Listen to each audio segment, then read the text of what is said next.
मेरे भाई के लापता होने तक आप ही हमारे मुहाफिज थे, और जब वो मुझे तन्हा छोड़कर चला गया तब भी आपने मुझे तन्हा नहीं छोड़ा।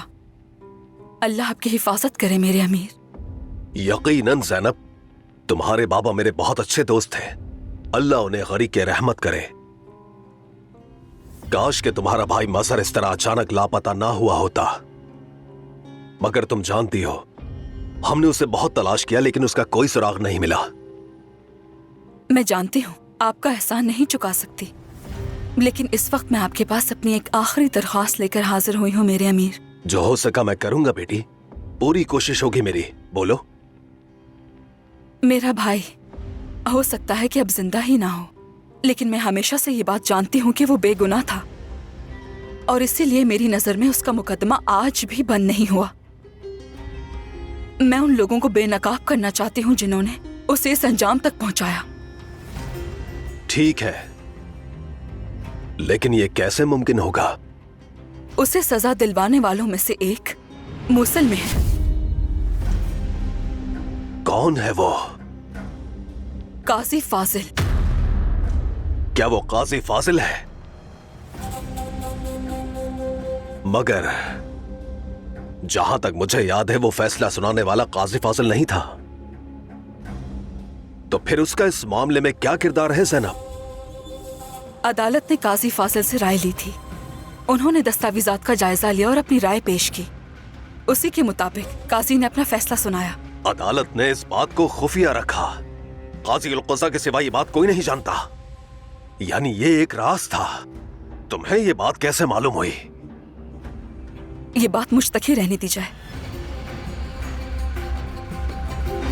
लेकिन एक बात वाज़ेह है कि काजी फाजिल भी इस जुर्म में बराबर के शरीक हैं। अगर आप मेरी मदद नहीं करेंगे। ठीक है, बस करो ज़ैनब। मैं कोई ना कोई रास्ता निकाल लूंगा बेटी। अल्लाह आपको जज़ाए खैर दे।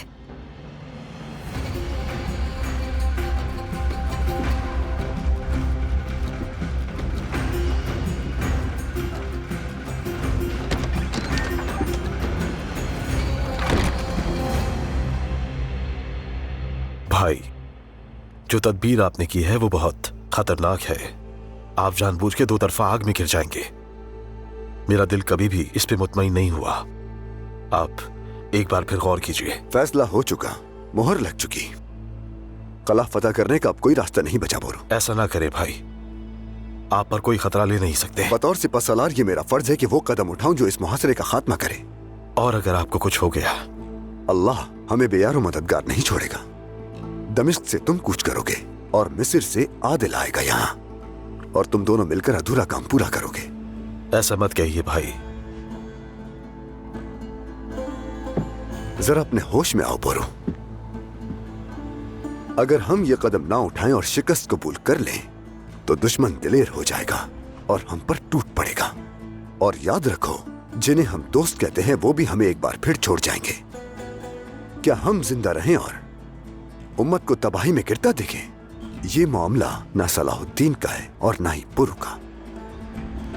अब जाओ और ईमानदारी से अपना फर्ज पूरा करो। और मेरी मदद के लिए तुम एक भी आदमी नहीं भेजोगे बोरू। भाईजान, तुम ऐसा कुछ नहीं करोगे बोरू।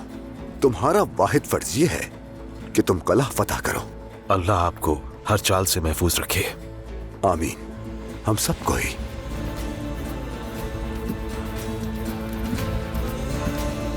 मेरी उम्मीद जिंदा रखना। अल्लाह के फजलो करम से हम कामयाब होंगे।